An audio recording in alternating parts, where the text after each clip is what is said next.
Cuando una persona llega a usted como sacerdote, un joven, una joven, y le pregunta: Padre, ¿cómo hago para discernir mi vocación? ¿Usted qué le diría? Y perdón, tampoco se la pierdan, porque el padre Íñigo nos va a contar cómo nació su vocación. Todos tienen que contar. Si hay tiempo. Salve María. Salve María. Salve María, el podcast católico en español de los Heraldos del Evangelio.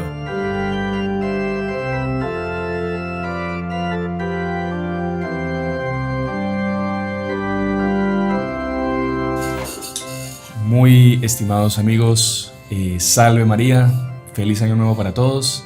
Sean bienvenidos a el primer programa del año 2023, un año que ha empezado con grandes expectativas, grandes preocupaciones para algunos, grandes esperanzas para otros, pero yo creo que en general un año que comienza con gran incertidumbre. No sabemos qué va a pasar, estamos en manos de Dios, de la Santísima Virgen, confiando de que sea el mejor año de nuestra historia, como lo vimos en el programa pasado. Cómo tener un feliz y un bendecido año 2023. Es una alegría para nosotros estar nuevamente con ustedes, a los que nos acompañan por la radio, por nuestro canal de YouTube, que por cierto ya les invitamos a que se suscriban y que compartan el programa para que muchas más personas puedan beneficiarse del contenido. Les agradecemos por eso. Y doy la bienvenida para este primer programa del año 2023, como es costumbre ya, como es tradición de años anteriores, al querido Padre Íñigo Abad. Salve María, Padre Íñigo. Salve María, hermano Sebastián. Nuevamente una alegría estar aquí y, como usted dice, ¿no?, el primer podcast del año. Pues qué alegría poder haber podido estar aquí en el último de 2022 y ahora en el primero de 2023 también. Muchas personas pidiendo que el programa sea más a menudo, varios programas por semana. Veremos qué se puede hacer, hay que negociar ahí con la radio, pero bueno, de nuestra parte, con todo gusto. Y al querido hermano Juan Andrés también, que nos acompaña. Salve María, hermano Juan Andrés, bienvenido. Salve María, una alegría estar con todos ustedes en este primer episodio de Salve María con los Heraldos del Evangelio del año 2023. Y empezamos con todo este año. Vamos con todo y hasta el final. Con ustedes, compartiendo aquí la formación, estas conversas con los heraldos, con los hermanos. Así que una alegría verdaderamente estar con ustedes. Muestra que vamos con todo es que usted nos quiso acompañar hoy aquí delante de las cámaras, así que es buena señal. Me obligaron, no, es broma. Esperemos que sea un año con mucha participación suya. Bueno, y hoy vamos a hablar de un tema que hace mucho nos han pedido.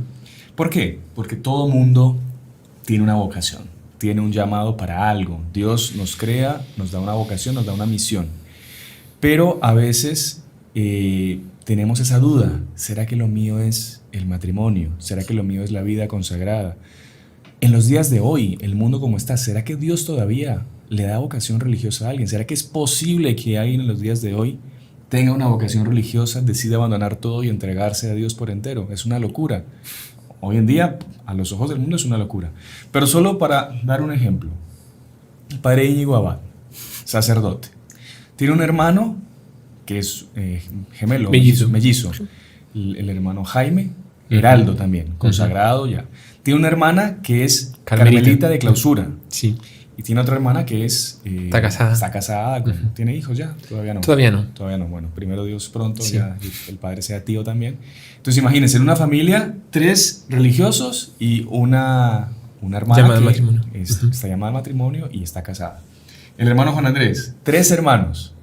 Los 3 son heraldos, ¿no? Gracias a Dios. La hermana María José y el hermano Edmundo, que varios conocen aquí del canal. Y lo extrañamos mucho, pero los 3 consagrados en los heraldos. El hermano Sebastián, un hermano que también, el hermano Juan Pablo Cadavid, su hermano también es heraldo. Ajá. Y bueno, y a mí que hasta que me aguanten todavía voy a estar acá. Y tengo varias tías, tengo 3 tías que son religiosas, son monjas. Una de clausura y 2 que son salesianas. Imagínense. Entonces usted dice, no es que no haya vocaciones. Pasa que a veces o el discernimiento no se hace bien o la persona, la vocación, no la cultiva, no la cuida como tiene que cuidarla, o lastimosamente, que también vamos a hablar de eso en un momento, no se recibe el apoyo de la familia que se debe recibir para la vocación religiosa. Sí.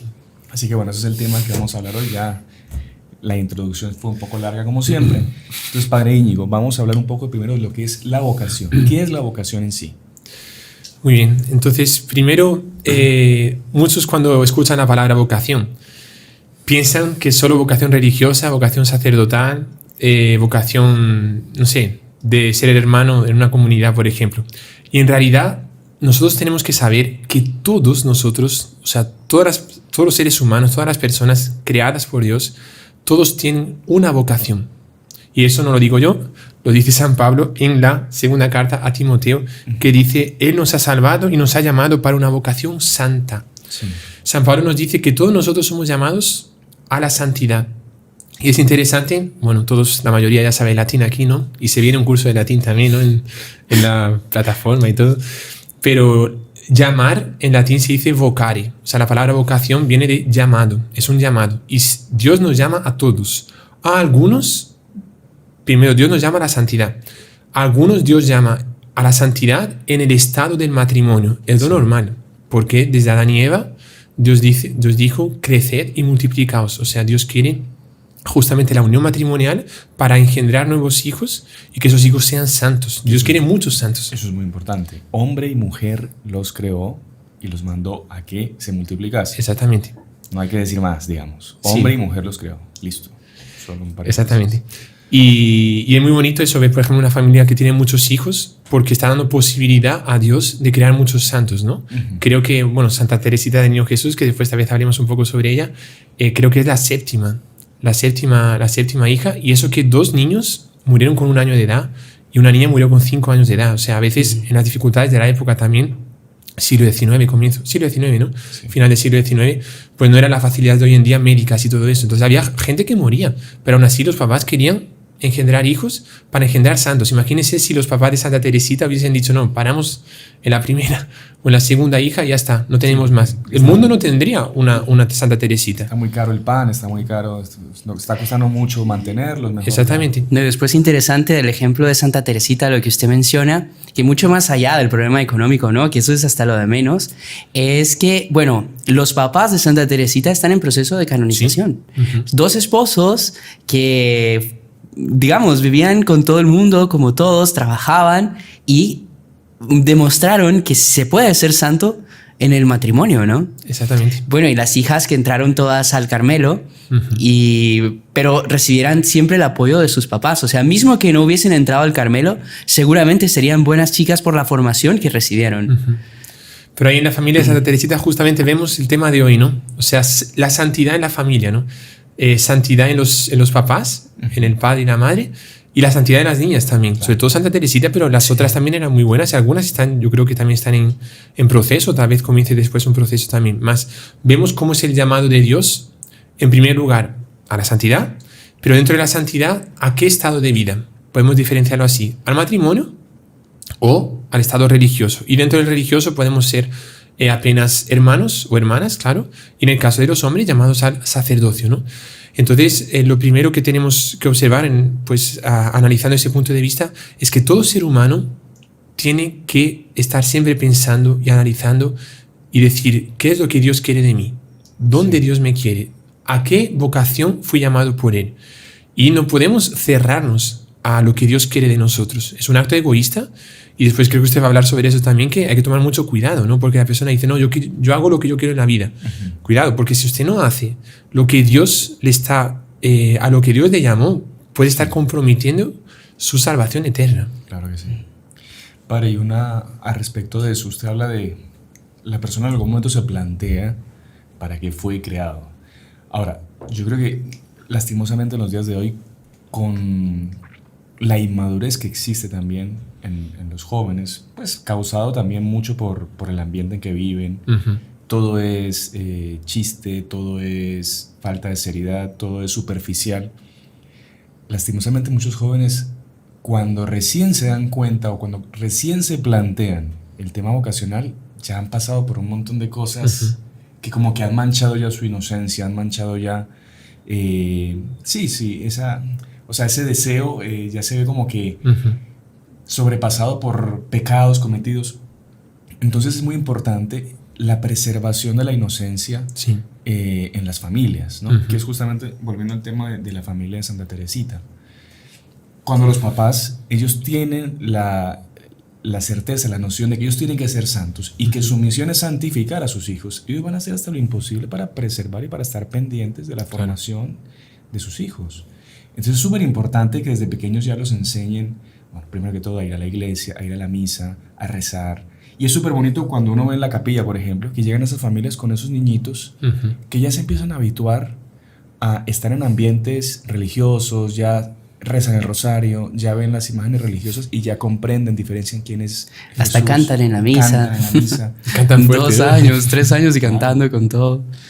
Y es lo que a lo que está llamado todo el mundo. Es mucho más fácil que florezca una vocación sacerdotal o religiosa en una familia inocente que desde pequeñitos los acostumbraron a ir a la iglesia, que en una familia que no va a misa, que puede ser que, claro, como vamos a ver tal vez si da tiempo, pues Dios llama en cualquier momento. Eso era justamente lo que yo quería decirle, padre, que si nos podría explicar un poco, porque mucha gente puede pensar, bueno, yo no soy de familia católica, entonces seguramente no tengo vocación, no voy a funcionar, pero es que Dios nos llama, o sea, no llama a los capaces, Él capacita a los que llama, que es diferente, y puede llamar al que quiera, en donde quiera y como quiera, de la manera que a Él le plazca. Exactamente. Entonces tampoco, o sea, lo ideal sería esa preservación de la inocencia, pero saber que Dios pasa por encima de todo y puede sacar de cualquier lugar a cualquier persona para sentarla entre los príncipes, como dice el Salmo, ¿no? Exactamente.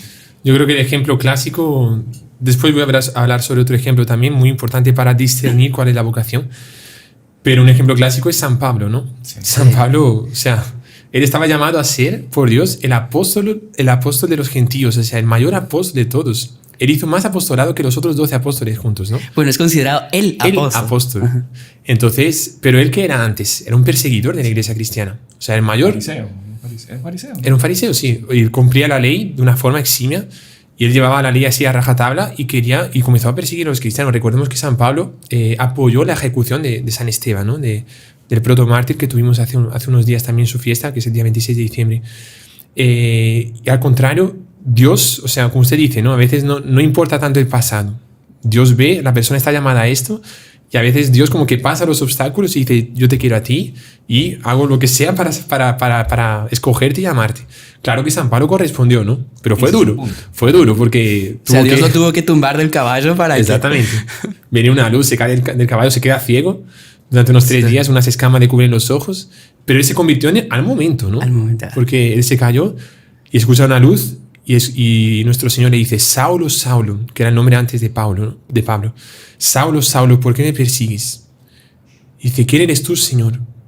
Dice, yo soy Jesús el Nazareno a quien tú estás persiguiendo. ¿Qué quieres que haga?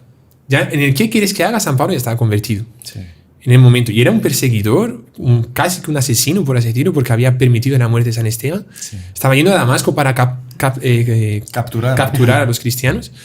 Y se convirtió en el momento. Entonces, es muy interesante lo que dice el hermano Juan Andrés, que Dios capacita, ¿no? a los que Él escoge, ¿no? Pero la persona tiene que decir sí. ¿Qué queréis que haga, Señor? Tiene que decir sí. Entonces, esa frase de San Pablo, aunque la persona sea un desastre, pero en cierto momento se convierte, lo que tiene que decir a cada instante, a cada segundo de su vida, es Señor, ¿qué queréis que haga? Señor, ¿qué queréis que haga? Ahora, padre, perdón, seguimos aquí en lo habitual es... O lo ideal que es. O sea, Dios llama al que quiera, evidentemente, pero los casos de San Pablo no sé si son muchos en la historia también, grandes conversiones así que pasan a ser... Porque es algo, digamos, paradigmático, es algo que marcó la historia. O sea, era lo que decíamos antes, ¿no? Lo ideal realmente es un ambiente familiar sano y todo eso. Pero a veces Dios, como sabe que esa persona tiene esa misión, como que Dios, entre mil comillas, Dios necesita de él, ¿no? Pero yo lo digo es por lo siguiente, ¿no? Que un joven, no, entonces yo voy a ser un delincuente. No, claro que no, porque ya está diciendo que no. Porque si Dios igual me va a llamar, en algún momento me tumbará el caballo. No, pero es que eso ya es un extremo. No, estamos levantando aquí, estamos conversando. No, la persona tiene que decir sí a cada instante, ¿no? Cuando se da cuenta que Dios está diciendo algo, tiene que decir sí, Señor, ¿qué queréis que haga? Señor, ¿qué queréis que haga? Si la persona que ya está escuchando esto, por ejemplo, y ya dice, no, voy a esperar para más tarde, ya está diciendo pecando, ya está diciendo no. No, porque si no está, hay un caso muy famoso que cuenta un sacerdote en un libro de San Alfonso María Ligorio, que un joven, que él fue a unos ejercicios espirituales para discernir la vocación, y él entendió perfectamente. Y se le acercó al que estaba dictando los ejercicios y le preguntó una consulta. digamos, no seguir la vía religiosa es pecado mortal. O sea, él había entendido todo, que su llamado era ese. Y él dijo, no, no es pecado mortal, porque, digamos, no es una obligación, sino que es un llamado. Pero si usted está llamado y no sigue, no obedece el llamado de Dios, usted pone en riesgo su salvación. Y el joven dijo, no, pues entonces si no es pecado mortal, yo me voy.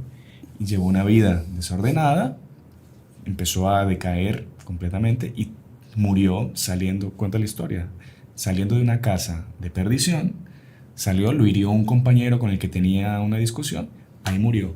Y el sacerdote, cuando llegó a atenderlo, ya había pasado, no sé, habían pasado 2 horas y estaba completamente frío. Y era una demostración, ahí es San Alfonso, ¿no? Es un poco fuerte lo que cuenta, que era una demostración de cómo Dios lo había castigado, porque era una persona que había comprendido cuál era su vocación y voluntariamente había dicho que no. Bueno, es más serio todavía. Una persona que está llamada a la vocación religiosa, a ser benedictino, y decide hacerse franciscano, por ejemplo, o puede ser al revés también, o sea, independientemente, también pone en riesgo su salvación eterna. O sea, lo que importa es cumplir aquello que Dios quiere. ¿No? Exactamente. Aquello que Dios quiere. Es complicado porque... A lo primero es saber exactamente, o sea, ese es el tema del podcast, ¿no? Ese es el punto. Porque ¿Cómo sé a a qué me llamó Dios? Exactamente. O sea, hay algo, porque mucha gente piensa, no, Dios me va a hablar en algún momento, la Virgen se me va a aparecer y me va a decir, oye, tú, querido Íñigo, sé mi hijo predilecto sacerdote. No es así tampoco, ¿no? Bueno, no fue Santa así. Teresita del Niño Jesús comprendió su vocación al final de la vida, casi a punto de morir. Qué impresionante. Impresionante. O sea, ella seguía las inspiraciones que sentía, pero entender propiamente su vocación a esto... Su misión. Su misión es... Bueno, yo no sé si hay alguna diferencia entre misión y vocación, esa es otra pregunta. No, en cuanto lo está diciendo el hermano Sebastián, yo creo que la vocación que él se refiere es al estado de Carmelita. El estado de Carmelita. Y la misión era pues lo que Santa Teresita es en la iglesia, ¿no? O sea, es una intercesora de la pequeña vía, ¿no? Un nuevo camino de santidad. Exactamente. De los frágiles, de los débiles de nosotros, que somos nada, pero por el amor se consigue todo, ¿no? Sí. Entonces la misión de ella yo creo que era, en cierto sentido, es más que la propia vocación. Sí.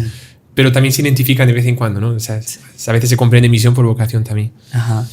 Y ella solo hasta el fin de la vida se dio cuenta. Incluso el hecho es súper lindo, pero no sé si hay tiempo como Sí, para... claro.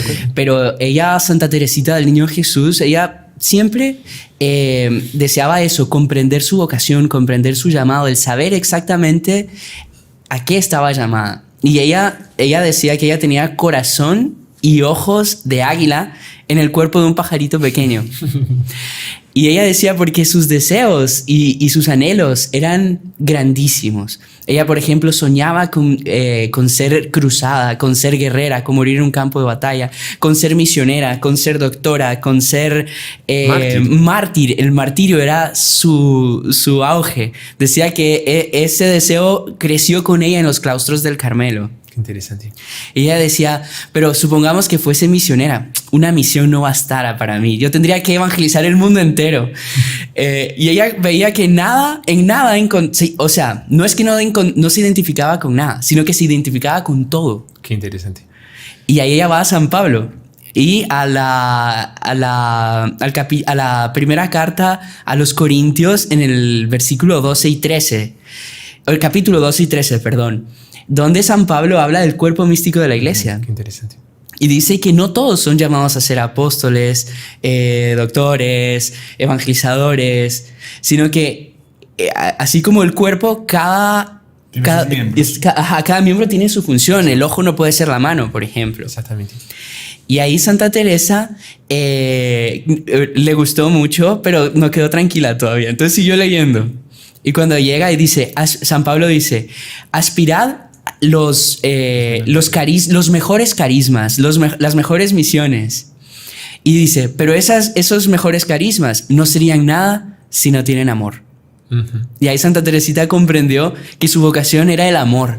Por medio del amor, hacer todo. Y decía, el cuerpo místico, está bien, tiene muchos miembros, pero también tiene un corazón. Exactamente.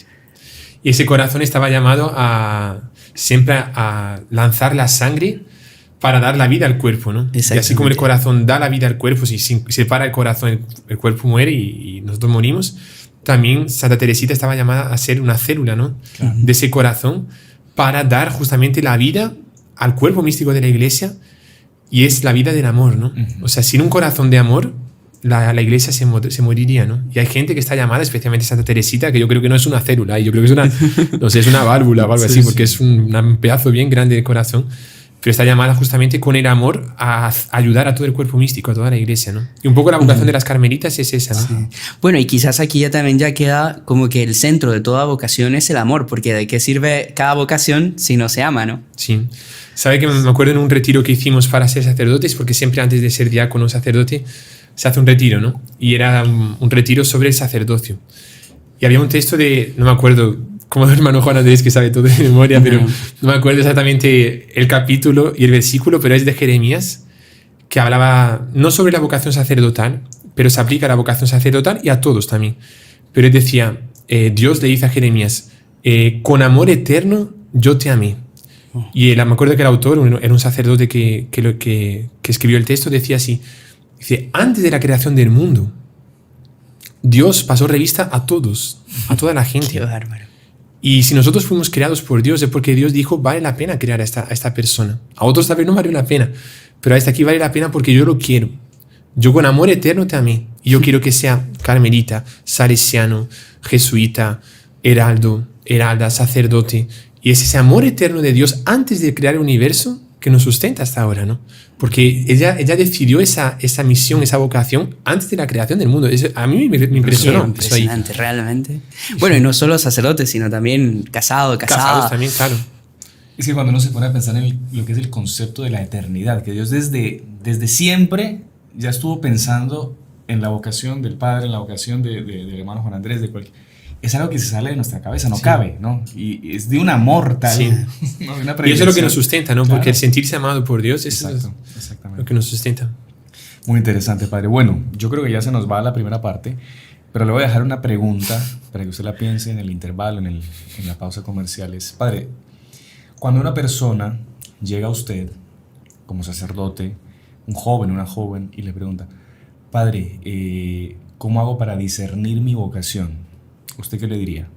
Así que váyalo decantando en su cabeza. Claro que sí. Y usted nos va a dar el consejo que le daría a un joven o a una joven que está sin rumbo, que quiere descubrir qué es lo que Dios quiere para su vida y usted la tiene que aconsejar. ¿Le parece? Claro que sí, con mucho Bueno, gusto. entonces ya regresamos, vamos a la pausa comercial y no se pierdan la segunda parte de Salve María con nuestro hermano del Evangelio. Y perdón, tampoco se la pierdan porque el padre Íñigo nos va a contar cómo nació su vocación. Así que en la siguiente parte, Pero prepárense. todos tienen que contar. Si hay tiempo. Salve María. Bueno, continuamos con la segunda parte de nuestro programa Salve María con los heraldos del Evangelio. Hoy estamos hablando de la vocación, cómo descubrir nuestra vocación, su vocación. Mucha gente está dudando qué es lo que Dios quiere, sobre todo los jóvenes, qué es lo que Dios quiere para mi vida, para qué me llama Dios, cómo discernir cuál es mi vocación. Y terminando la primera parte le dejamos esa pregunta al padre Íñigo. Si llega un joven o una joven confundida, desnorteada, sin norte, sin rumbo, sobre qué hacer con su vida, está terminando el colegio, ¿qué hago? ¿Me voy a la universidad? ¿Qué hago? ¿Me voy a una experiencia? Un joven lo mismo. ¿Qué es lo que usted les aconseja a este tipo de jóvenes que están pasando por estas dudas? O, perdón, padre, también, una persona quizá que ya es mayor, pero no se ha casado, que también Dios puede ser que la llame para ser soltera y entregarse quizá más a la iglesia. No sé, ¿qué es lo que usted les aconsejaría? Bueno, en primer lugar, yo les felicitaría. Porque si están haciendo esa pregunta es señal de que han dado un paso en el amor a Dios. Claro, porque una persona que no se pregunta eso significa que todavía no ama a Dios como debería. Sí. Si está preguntando ¿qué hago yo en mi vida? Soy religioso, soy sacerdote, me caso. Es porque está queriendo saber el designio de Dios. Entonces, primero, pues felicitarles a las personas que preguntan eso porque es señal de que están queriendo amar a Dios. Lo segundo es justamente tener una regla para saber qué es lo que Dios quiere de mí, qué es lo que Dios me dice. Y aquí entramos en un tema muy interesante que San Ignacio de Loyola trata, que es sobre el discernimiento de los espíritus. No en el sentido que nosotros muchas veces lo aplicamos a los santos, por ejemplo el Padre Pío o el propio Señor Otopinio, como dijimos en otro podcast también, que ve los pecados, ve las almas. San Ignacio habla sobre cómo ver las cosas espirituales, cómo ver los pensamientos espirituales, cómo saber cuándo es Dios que me habla, o es el mundo, o es el demonio, o son los hombres.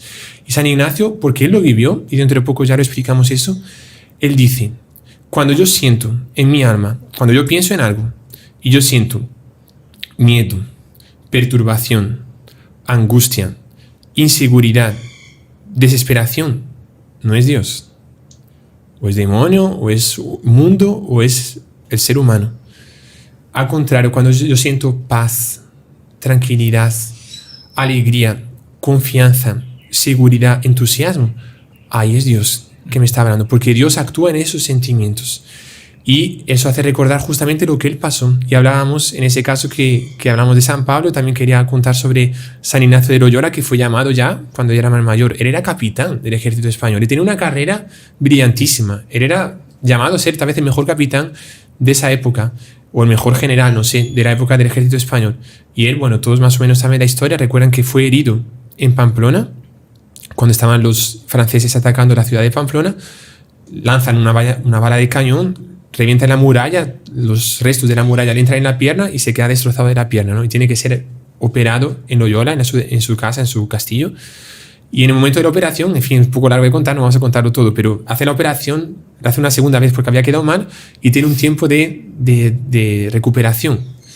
Y en ese tiempo de recuperación a él que le encantaba leer los libros de caballería y cosas así porque soñaba con, no sé, una Dulcinea ahí de Toboso y se encantaba con tener un amor platónico de una mujer, por ejemplo. No era un amor impuro, ¿no? Era propiamente una cosa romántica y un deseo de honra y de gloria, de vanagloria, de ser un mejor capitán de España, por ejemplo, ¿no? Y él soñaba con eso, su sueño era ese, y había luchado en su vida entera para ser el mejor capitán y tener una princesa ahí. Y él comienza a leer dos libros, uno que es la vida de Cristo y otro es la flor de los santos, y comienza a leer la historia de los santos. Y se encanta con Santo Domingo de Guzmán, San Francisco de Asís. Y él comienza a preguntar, ¿por qué yo no puedo ser así? ¿Por qué yo no puedo ser santo? Y ahí entra el punto de la regla del discernimiento de los espíritus. Él decía, cuando me venía el pensamiento de que no, mejor llevar una vida en la corte, tienes que todo el mundo te reconozca como capitán, vas a tener también una mujer que vas a ser feliz con ella, no sé cuántos. Él sentía un placer en el momento, pero después decía que sentía una frustración inmensa, una especie de peso así. Sí. Y al contrario, cuando decía, quiero ser santo, decía que sentía una felicidad diferente, no era el placer sensible así como en lo otro, pero al mismo tiempo que sentía esa felicidad y una dificultad también, porque sabía que iba a ser difícil, pero sentía una especie de tranquilidad en el alma, una paz inmensa que el otro no le daba. Y él no era consciente de eso. Y en cierto momento se dio cuenta, ¿por qué una cosa me inspira esos sentimientos de placer, pero de frustración, y lo otro me inspira paz y una alegría en el corazón como nadie me la da? Porque esto era el demonio que se lo inspiraba y esto aquí era Dios. Y él decide, un día él dijo, yo quiero ser santo. Y en el momento que decidió, yo quiero ser santo, es histórico, ¿no? Que el demonio que lo tentaba salió de la ciudad, de la muralla, y se hizo una brecha en la muralla y se escuchó un terremoto así. Y hasta hoy en día en Loyola está el muro rajado. El muro rajado por donde salió el demonio, que era un demonio fuertísimo, porque sabía que si San Ignacio de Loyola se convirtiese, haría muchísimo bien por la iglesia, ¿no? Y ahí San Ignacio de Loyola como que aprende la lección y lo va a aplicar después a la psicología espiritual de cuándo saber que Dios me llama. Entonces, digamos, perdón que estoy hablando mucho aquí, pero sí que interrumpir un poco. Está buenísimo. Pero ¿cómo saber para un niño, para una niña, para un joven, para un adolescente o inclusive ya para una persona que tiene 30, 40 años, lo que sea? ¿Cómo saber cuándo Dios me llama? Una pregunta que muchos hacen, me han hecho a mí muchas veces también. Si yo veo, cuando yo estoy, por ejemplo, con los heraldos, que es nuestra experiencia, vemos a un niño de 10, 11 años y él entra en la casa de los heraldos. Cuando estaba a camino, él estaba así caminando medio triste. Entró por el portón, se queda feliz. Y él comienza a ver al sacerdote también que, no sé, celebra misa y él comienza a soñar con celebrar misa y se queda contento. Es señal de que Dios lo quiere ahí. Y al contrario, si él siente no se siente bien en la casa de los heraldos, no sé, o se siente bien porque todo el mundo se siente bien, pero no se siente realizado ahí, pues es señal de que no es Dios el lugar donde quiere. Sabe que usted ahora me recuerda algo hace poco, hablando con una persona X, Y, Z, me decía eso, mire, es que yo termino el colegio ahorita y sabe que estoy con muchas dudas. Yo no sé qué hacer porque yo siento que Dios me llama y cuando yo estoy, por ejemplo, con las hermanas, Heraldas, yo me siento súper bien, súper feliz, no sé cuánto. Pero después, lo mismo que usted decía, más o menos, cuando pienso, ay, no, estudiar diseño, no sé qué, estudiar arquitectura y tengo una beca que ya me gané en la universidad, no sé, yo siento que eso no me llena. Entonces, claro, es esa dicotomía, y claro, y usted ve que es una muestra clarísima de que hay una vocación ahí. Claro. Hay una vocación, porque lo único que la llena, lo único que la hace sentir, porque Sí. pues el sentimiento es lo más bajo, digamos, pero también hace parte. Sí. Donde se siente bien es cuando está en un ambiente religioso, en un ambiente de los heraldos, en una vida de comunidad. Y claro, yo le decía a ella, mire, la muestra es eso. La muestra es eso, que usted lo único que la llena es... Claro. Porque es Dios que está hablando en su corazón, ¿no? Y como Dios habla en la paz y en la alegría, es señal que es lo que Dios quiere, ¿no? Uh-huh. Por ejemplo, el hábito también. Muchas veces se le pregunta, ¿usted ya ha pensado en usar el hábito de heraldo, de heralda, o de religioso, de carmelita, lo que sea? Usted ya se ve vestida o vestido de hábito. Usted se ve cantando en el coro con los heraldos.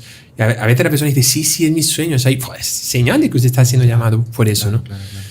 Y esa es la regla de... Bueno, yo creo que todos pasamos por algo así, ¿no? Me parece, ¿no? Hermano Juan Andrés. Empiecen a contar, por favor. No, padre, pero usted, por favor, cuéntenos. No, yo cuento si usted lo cuenta.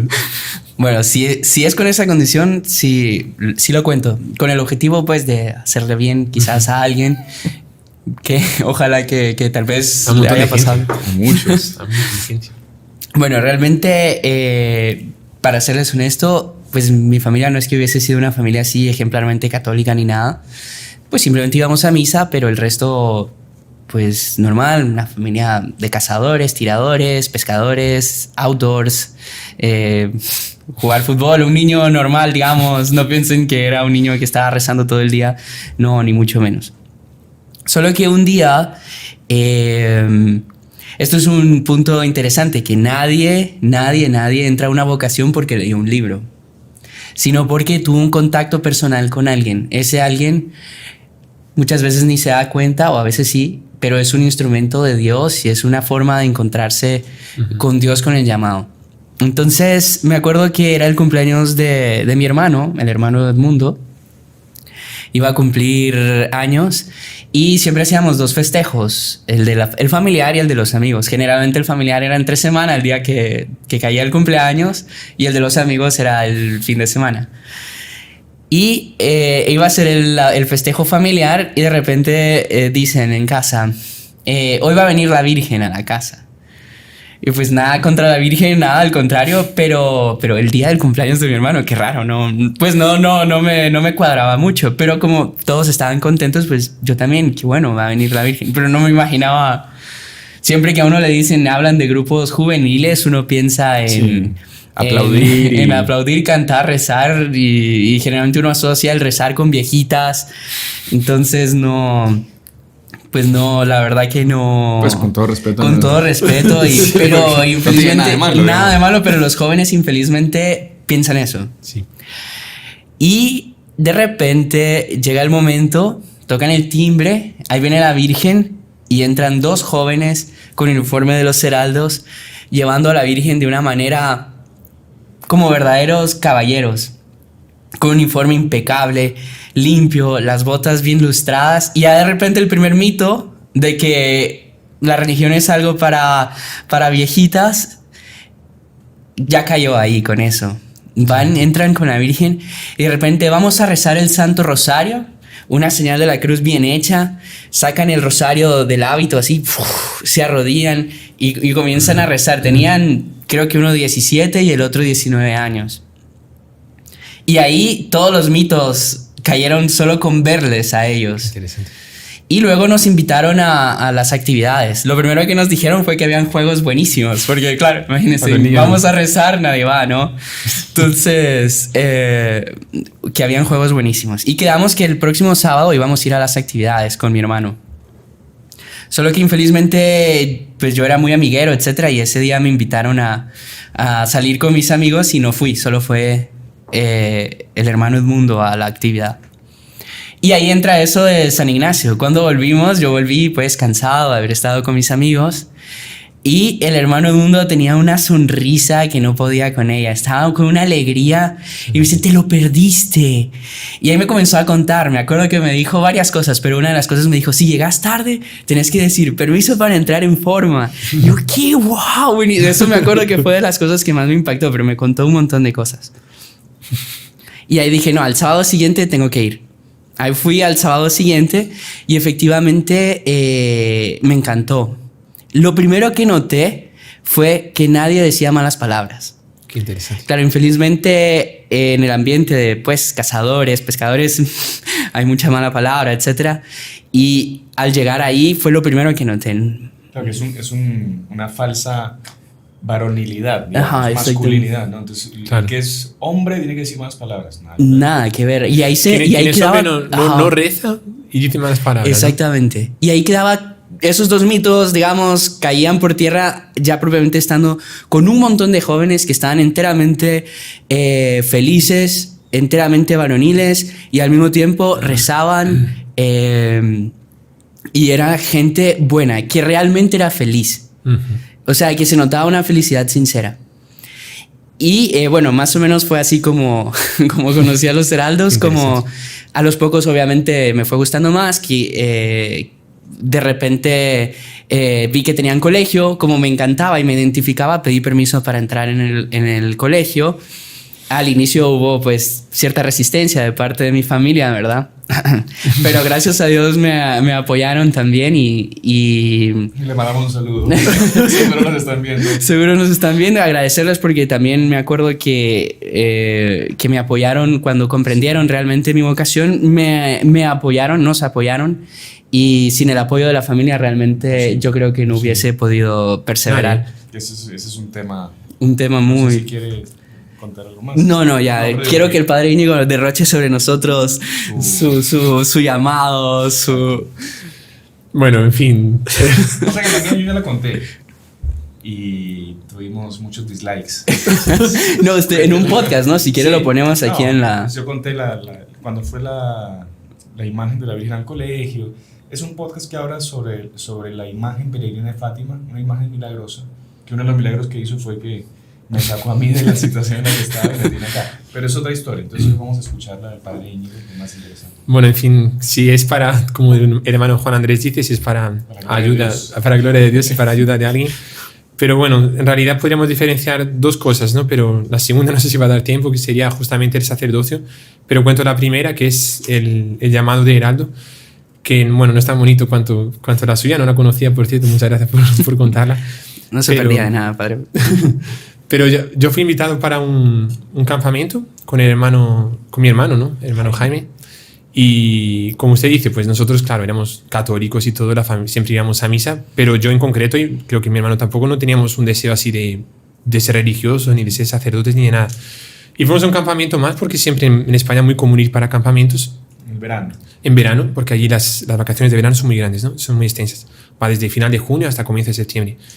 Y ahí, bueno, mi familia, mi abuela creo que conocía a los heraldos, sugirió de ir a un campamento y fuimos. Y realmente todo lo que pasó en el campamento fueron unos 9 o 10 días. A mí me encantó. Y nunca había imaginado encontrar gente así, o sea, como los heraldos, que juntaba ese lado de feliz y de juegos, de ser personas normales, digamos, de alegría, de hablar, de platicar, de conversar, de hacer un bien a nosotros, de preocuparse con nosotros, un desinterés de sí mismo y estar preocupado con nosotros, y al mismo tiempo juntado con y unido a la oración, a las misas. Entonces es como decía nuestro fundador, una especie de arco gótico, ¿no? Que se junta esa alegría, esa felicidad, esa como que efervescencia, por así decirlo, de estar con nosotros y tal, y al mismo tiempo después el recogimiento, la calma, la oración. Y yo me acuerdo que el último día vino justamente, pues de feliz memoria, el padre Pedro Pablo, ¿no? Don Pedro Pablo, que es un sacerdote que ya falleció, que fue el que abrió los heraldos en Europa, en toda Europa, y él residía en España. Y yo me acuerdo que él estaba, nadie usaba ese hábito marrón, no era sacerdote todavía, porque eso fue en 2003, Pero yo me acuerdo cuando llegó, me parecía un personaje del Antiguo Testamento, así. O sea, porque parecía un ángel caído del cielo, así. Era un ángel. Era un ángel. Y cómo él hablaba de una especie de solemnidad, comenzó a preguntarnos los nombres. Mi hermano se llama Jaime, que viene de Santiago y hablaba que decía que Santiago, como San Juan, significa hijos del trueno, ¿no? O sea, no la raíz en sí, pero que nuestro Señor les llama hijos del trueno. Entonces, que también con esa, como si fuese un trueno, nosotros tenemos que ser santos, tal. Y a mí, como yo me llamo Íñigo, comenzó a contar la historia de San Ignacio de Loyola, que se llamaba Íñigo antes, ¿no? Después, cuando fue ordenado sacerdote, cambió para Ignacio. Pero la forma de hablar tan apostólica, tan solemne, tan celestial, yo diría, me impactó realmente muchísimo. Y yo me acuerdo que salí del campamento diciendo así una especie de pensamiento un poco infantil. Yo digo, o yo voy hasta el final de mi vida a todos los campamentos de los heraldos, aunque no sea niño, o yo me hago heraldo, porque esta alegría que ellos tienen yo no la puedo perder. Qué bonito. Y realmente fue lo que pasó al año siguiente. Ellos, los heraldos de España, hicieron mucho apostolado conmigo, porque yo vivía en Cartagena, donde no hay casa de los heraldos todavía. Dios mediante, tal vez en el futuro ya cercano pueda haber, pero no era la facilidad de una ciudad que usted va a la casa todos los días, ¿no? Entonces era solo cada 3 meses, cada 4 meses que ellos podían ir para hacer una visita o algo. Y después de campamento en campamento, después me invitaron a la academia, ¿no? Una academia que teníamos en Oviedo, en Asturias, y ahí ya comenzó todo, ¿no? Ahí realmente fue una alegría muy grande. Y después fue a Brasil, ¿no? Sí, ahí fue nuestro fundador, Monseñor Juan, que en un viaje a Brasil nosotros le preguntamos qué hacíamos, ¿no? Porque ahí entra otro punto interesante del discernimiento para saber si yo tengo vocación o no. Es preguntar a alguien que sabe, ¿no? En el caso, nosotros tenemos la gracia de tener a Monseñor Juan, que él sabe discernir cuando alguien tiene vocación de heraldo o de heralda, y es una cosa impresionante. Yo ya lo he visto él ver fotos y decir, claro que tiene vocación o no tiene vocación. Y yo me acuerdo lo que me confirmó fue el saber que le había dicho que yo y mi hermano teníamos vocación de heraldos, ¿no? Entonces eso ya, si un santo como Monseñor Juan dice que tengo vocación, ese es mi camino, ¿no? Pero en un viaje a Brasil, nosotros le preguntamos, le dijimos que estábamos terminando el colegio, como esa joven que usted dice, y ¿qué hacíamos? Hacíamos carrera en España, no sé. Y dijo, no, véngase a Brasil. Porque justo en ese día se había abierto el seminario. En esa reunión... El Tabor. El curso de filosofía y de teología. Fue en esa reunión, él dio la reunión y en ese día viajábamos, o 2 días después viajábamos para España, pero en ese día nos despedimos de él. Y él dijo, no, justo hoy dimos la noticia de que se abrió el seminario, véngase a estudiar aquí. Y fue el que nos invitó a Brasil para...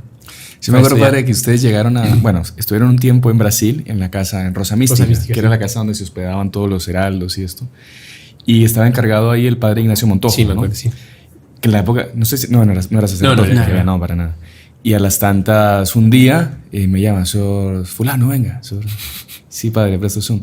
Mire, por favor, lleve al señor Íñigo y al señor Jaime al Tabor y al señor Ignacio Palacios, ¿no? Iban los 3 juntos, que ellos se van a vivir al Tabor. Y me tocó llevarlos al seminario. Yo fui que los llevé al seminario, padre. Ya veo, mire, ¿quién diría? Y se iban a reunir aquí. Imagínense que nos hubiéramos chocado, desviado. No estaría usted acá, padre. Usted me debe la vocación de sacerdote. No, mentira. Pero sí me acuerdo perfectamente que iban ahí todos contentos. No, yo no me acordaba de eso. Sí, curioso. Y mire, terminamos acá los dos. Qué impresionante. Yo sigo manejando carro y usted ya es sacerdote. No, mentira, padre, es una broma. Estamos muy contentos, cada uno con su... Pues con nuestro llamado, con nuestra vocación. Y abierto a lo que Dios quiera. A lo que Dios quiera, claro, por supuesto. Qué interesante, muy, muy bonito el llamado.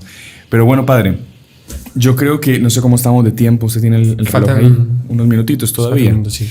Padre, un tema que queríamos hablar también es, ¿qué es lo que puede arruinar, y aquí sí nos ponemos serios, qué puede arruinar una vocación?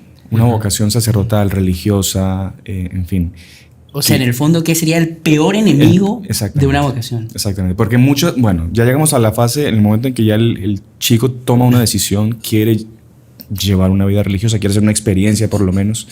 ¿Cuáles son los peores enemigos en ese momento? O sea, los peores peligros. No vamos a hablar de enemigos porque puede ser malinterpretado, pero...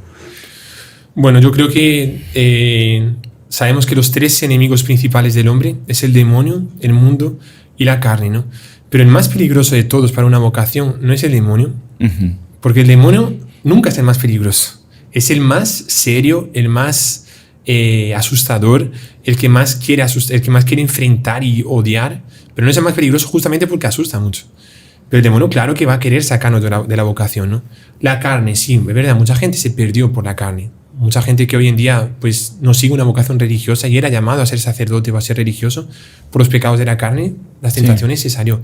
Pero el peor enemigo, sin duda, es el mundo. Y en el mundo yo creo que entramos en dos aspectos.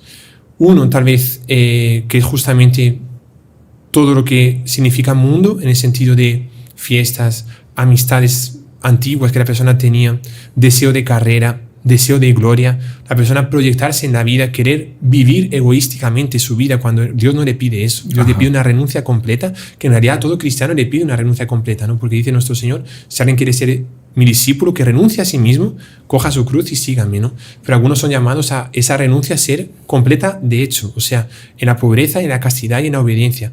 Y Dios nos pide eso a algunos, ¿no? Pero por otro lado, el mundanismo también entra algo que a veces no es querido por la propia persona, pero debe resistir, y ahí entra la culpa de esas personas, que justamente muchas veces la contrariedad o ¿cómo llamarlo? El no apoyo, por así decirlo, sí, los obstáculos, el oponerse de la propia familia. Y nosotros, gracias a Dios, pues tuvimos el apoyo, sí. Yo en mi caso, apoyo completo, y los saludo aquí a mi familia porque desde el comienzo me apoyaron completamente.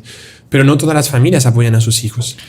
Perdón, padre, y que es algo evangélico también eso, sí. Que se acuerda cuando nuestro Señor llama a ese joven y le dice que lo siga, lo estaba invitando a ser apóstol, y le dice, sí, pero déjeme, yo voy a enterrar a mi padre que se murió.